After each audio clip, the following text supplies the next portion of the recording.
Artifice. This, I don't even know how I ended up with this game. I don't know if I kickstarted it. I don't know if I ended up purchasing it maybe to get over 100 because I don't remember ever hearing about it. But this is a game that surprised me. This is a fun little card game. This reminds me, not so much in gameplay as the Builders, but it reminds me of being pleasantly surprised. Oh, wow. There's a game in this box. Looking at the front of it with this little knight and wizard, I get why it's on here now because these are their most powerful guys to get. Like, and it's just abstract, really, but the box was kind of boring. The art is nice, don't get me wrong. Just bland. I don't like browns and generic warrior, generic knight, generic goods. You know, you're going to be trading and stuff, but it's a card maximization, and it's interesting, and it's neat, and it's like, okay, what do I do with these 5 cards? Do I ditch them all, but I don't get this that I want? Or, wow, I got a really good hand. I don't need any of these, but these might be good cards, and I'm leaving them for my opponent. So do I focus on myself, or do I focus on hurting them? It was a good 2-player game experience. It works well with more players. It works well with 3 and 4. I am happy with this game. I didn't play it with the full complement of 5 yet. But because most of the game is simultaneous, it plays very quickly, 20 minutes. And I was just the box says 20 to 60, but you can kind of start, maybe if I do this, blah, blah, blah, do that, and a little bit of planning ahead. Because you have to plan your cards and then you play them. Maybe somebody would steal something. But there's only 5 cards in the entire deck, I think, that do that. So, not a whole lot to take that. Just a smidge. Enough to be interesting. Enough for you to go, maybe if I really need this, I need to play this now. Because I don't want somebody taking a random card from me. And obviously, if you're saving your best for last, as you dwindle down to 2 or even 1 card, that random card could be exactly the one you need. The components are good. The rules were clear. The rules are really only a page and a half. It was really good. I like the artwork. Most of it doesn't matter. Just the icons and the victory points are that matters. This is a good game. This is a good surprise. This is why I still buy games I've never heard of. Because every once in a while I find one I really, really like. And this is it. I will keep this game in my collection for a very long time. I feel confident breaking this out with nearly anyone. And, this little board and how it works and the arrows is brilliant. It just works so well. After a round, maybe explain the action cards, definitely after 1 game, you will have this down. Then it's just maximizing. You can get screwed, I guess, if you get terrible draws 5 times in a row or 3 times in a row. There's a catch-up mechanic that you get to pick the market cards first, which is nice if you're in last place. But if you're in second to last place and this guy's last and you go clockwise, and you could still be technically picking last and be second to last and out of the game. That could happen with more players. The theme is pasted on. It's fine. It's, why the wizard and knight comes out. It's kind of weird, I suppose. But so be it. It's really just a mechanism to score more victory points. It's not probably the deepest of games, but for a 20-minute filler / card game, it's nice. The box is too big, but you need some kind of scoring mechanism up there. It's good. I like this. Buy this game. If you like Splendor, if you like Builders, if you like games like that, this is not going to play exactly like those, but to me it's the same genre. Just fun, light games, but give you a deep enough experience of maximization. Artificium, keeper, but I recommend you go a step further, and I recommend you buy this game, and I recommend that you try this. Now listen, we all know Seasons is a good game. We all know Ticket to Ride is a good game. We all know Legendary is popular. We know Dungeon Lords is great. People like this type of game. This is a game you've likely never heard of. So when I say go buy it, I don't mean that it's better than those games per se, or this is top 10 game material. But what I'm saying is this is a game that's going to fly under the radar or has flown under the radar. That's good. That I feel like you should be confident in buying this game. This is a good game. It's fun. But put it on the level of Splendor. Put it on the level of the Builders. You're not buying Twilight Struggle here. You're not buying a Greek Lair Caverna. You're buying a good, light game that can play quick. That's fun. Artificium. Keeper, purchase this game.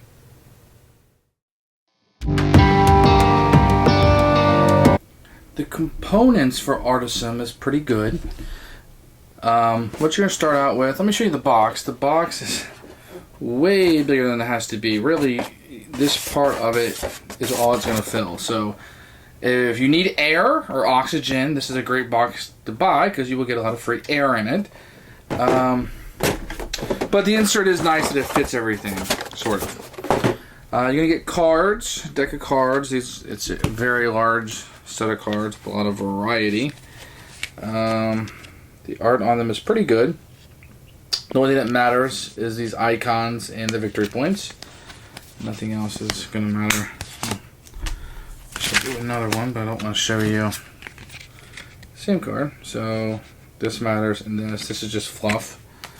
Every once in a while, you'll see a card. There's 4 different types of action cards that come up. But the art is really good and really neat on these, and the icons are very easy to use because they will correspond exactly to the icons on this player board.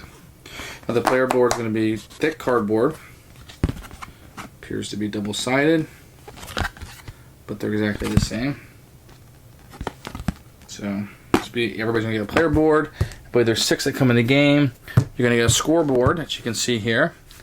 And if you look at it fairly closely, you can see that there's little things you get. The turn order is going to be here. There's little extras you can get, which match the icons I've already showed you. And that's how it works. You also will get some of these.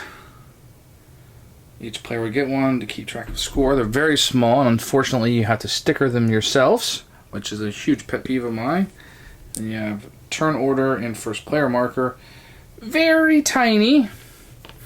And then you're going to have this, which is going to be all of the resources, these little gold things. So basically the way the resources are going to work, which I kind of like, when it's off the board, it's a coin, and then whatever maybe I should show you this.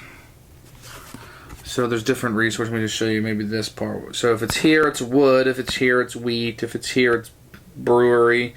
Here, it's food. If it's here, it's coal. And so you just move these things around. So same little piece, but it will represent whatever it is based on where it's on the board. The only bad thing about that is that if somebody shoves the table or the board and it goes everywhere, you don't know where everything is at. Because the pieces aren't different. If the pieces were different, you know what you would have. But it's also nice because you don't have to have a bunch of these things take up a lot of table space. So this relatively can take up a moderate-sized table, which is fairly good. The components are pretty good. I don't like stickering things myself. Pet peeve of mine. Everything else works. I do like these cards and the feel and texture of these cards a lot. I like these better than some well-produced games. The artwork is pretty good. The icons are easy and big. So, good components here. Very happy. The rules for Artificium are really, just a page and a half. You have a little bit here about the components and a description of the cards on the back. This is a very simple game. The graphic design is all great, but as for the rules, piece of cake. I feel like this could be sold at Target and people can pick this game up and play. This is not going to be a problem at all. The rules are very well put together. The use of the pictures is fantastic. The explanation of the cards is great. This, for such a light game, is a very good rule book. I am very happy with this rule book, and I think that anybody can pick this up and play it. I didn't have any questions once I started playing.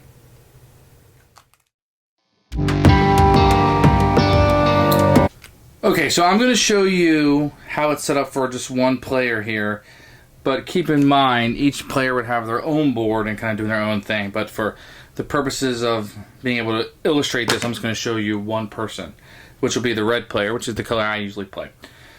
So the scoreboard, you're going to have each player put their scoring tablet or token on 0. You will have the turn marker showing the game. There will be 4 turns to the game. The game is really, really quick. Okay, so this is all about planning your things out. You have 6 cards, which will be the market. Okay, and I'm going to show you one turn of the game. So everyone's going to start with 5 cards in their hand to start the game. And if it's round 2, 3, or 4, and you had 1 card or 0 cards, you would draw up to 5. So make sure you have 5 cards in your hand. And then what you're going to do is you're going to kind of plan out what you want to do. I'm going to do this, and I'll explain this as we go through the game. So you kind of plan out what you want to do, look at what's available in the market. So what you can do is you can take one of your cards and turn order. And turn order will be random the first round, and whoever's in last place will go first each round. And you can just exchange one of these cards. So, looking at your cards, exchange that, pick up a card, and it's free. So, the next player can then choose from these 6 cards, 5 that were there, plus the one you placed. Now, you can do this again when it comes back around to you, but it will cost you 2 coins to do so. And you will start the game out with 5 coins. Remember, the first one is free. Each additional one is 2 coins. So I have 5 coins to start the game. I'm pretty happy there, so I'm going to stay. Just give you an outline of the cards. You're going to have possibly a victory point at the top and icons at the bottom, what you can do. It will either be usually give you stuff, or this little arrow convert stuff. Okay? And then you also have these cards that don't have any victory points that will be actions, and I'll explain those in a second. So then, each player will simultaneously play 1 card, face down, and flip them over at the same time, and you will do what it says. So this one, I will get 2 wood, which I just take 2 of these from the supply, and put it here on the wood. Now, at any point before I utilize the card, I can buy or sell, and there's prices here. This is going to be important. The green is to buy, and the lesser price is to sell. And you can buy and sell any of these things, except for the wizard and the knight, which I'll get to in a second. So that card allowed me to have 2 wood. Then each player would then play another card, any card they want, simultaneously down and flip them over. And this one gives me 2 wheat. Oh, this card I played gave me a victory point. So I would move up 1 point on the victory chart immediately. So we're playing our second card. When I turn this over, I'm going to get 1 victory point and 2 wheat. So, take 2 from the supply, put in the wheat, and get another victory point. And then we will simultaneously play another card, face down, flip it over. This one will give me 2 victory points, and I have to convert a wheat into a food. Now, you can never play a card unless you can actually do it. So, the wheat will move right up here to become a food, and I will get 2 victory points. But because I got that icon, if you look here, I got the icon, I get a free wood. So, you just take 1 from the supply, put it in the wood. And everybody would play their next card, face down. I would play this card. It would give me 2 victory points. I can convert a wood into a coal. So wood into a coal, and 2 victory points. And then we play the last card, which also gives me 2 victory points. I convert wood into a coal. So wood into a coal. Another 2 victory points.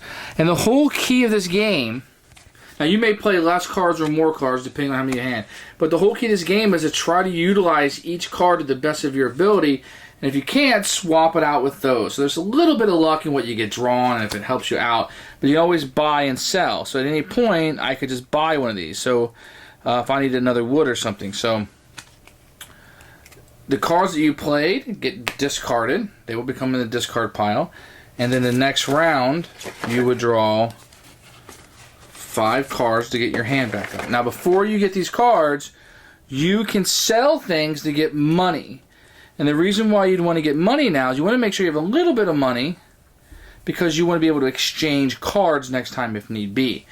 So let's say I wanted to sell this bread. Let me sell one of these coals. We have 2 of them. So I would sell this, and then I'd pick up 3 coins and put it here in my total. And then this is what I drew. And you might look around and say, you know, do I really want more wheat? Here's an action card. I'll get to those in a second.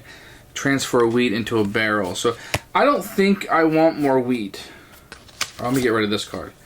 So maybe I don't want this card for whatever reason. And I'll go over what the action cards do in just a second. I don't want this card. What here do I want? So this card looks pretty good to me because I can transfer food into stone. And stone is worth more. So I will give up this card for free. and draw this card. So my hand is starting to look a little bit better, hopefully. This card requires a beer, a coin, and I guess it's an oil or a wine. Which I don't have wine yet. I don't have any ability to make wine in my hand. So maybe I'd want to trade it for something different. I know I'm going to have a stone because I have this card. And I already have a coal. So this card might help me out a lot because it has a stone and coal. And I can convert it into a sword. So I will give up this card right here and put it down there. Now, since it's my second one, I got to pay 2 coins to do so. So 2 coins go back in the supply. And let's just say for entertainment purposes, I'm happy with my card. We will once again play a card face down, play it. This will give me 3 victory points. And I can convert a food into a stone. Food into a stone in 3. 1, 2, 3. And then, let's see, I play this one second. I can transfer, I get 5 victory points. I can transfer coal and stone into a sword. So, coal and stone become a sword. This comes out in 5. 1, 2, 3, 4, 5. I pass the wheat. So I get another free wheat. And that's how the game just progresses on. Let me show you a few of the action cards here. So, this allows you, this one if you play it, these will give you no victory points, but you can play this. I take a random card from an opponent, and then that opponent draws another card. That's one action here. You have this. You get 2 coins for every card you've played this round. So if this is your last card, you're going to get more points. But you run the risk of somebody maybe playing this. And then you have a thief. For 1 coin, you can steal a level 1 item from another player, and for 2 coins, a level 2. So these are level 1, which is your basis level, your cheapest ones, wood and wheat. So basically, you steal from somebody, not only hurting them, but you're getting a $1 discount. And then for 2 coins, you can take the coal, the food, or the barrel, and you're getting about a 40 or a 60% discount on that. But somebody has to have it in order for you to steal it, and that's the thief. And then you're going to have this card. And this one is going to be a fairly good card to use and utilize, which allows you to return one of the cards you played this turn back into your hand. So if you want, maybe you had something where you want to convert one of those conversion ones we had last time, and you want to be able to convert multiple of these. But you can play it, then play this card, and you can pick this one back up. That way you'll be able to utilize it again. That can be extremely, extremely powerful. And then you have the 2 most powerful cards, which is the Knight and the Wizard. And they kind of act the same. They just require different resources. They're both going to be worth 8 victory points. So the most powerful cards, victory point-wise, is going to require very similar beer, coin, and so a sword or a wine. So depending on which one of these 2 you can get to the top of, you can convert. Now the Wizard has a special power. They immediately draw 5 cards, and you discard 3. So you'll be adding 2 additional cards to your hand.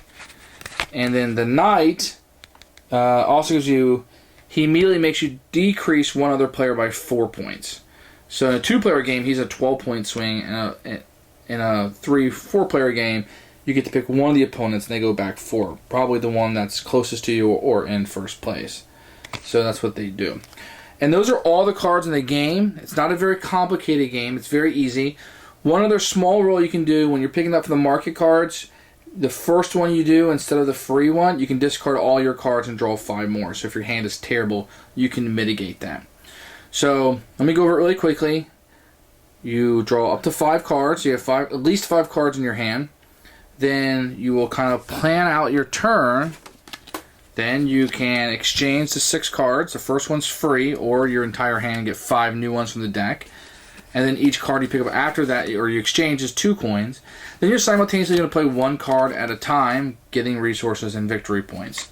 And then you discard your cards at the end of the turn. And that's how it works. Now, one thing that I want to point out, at least from the rules I could see, the cards in the market stay there from round to round. They're not discarded. And that's Artificium.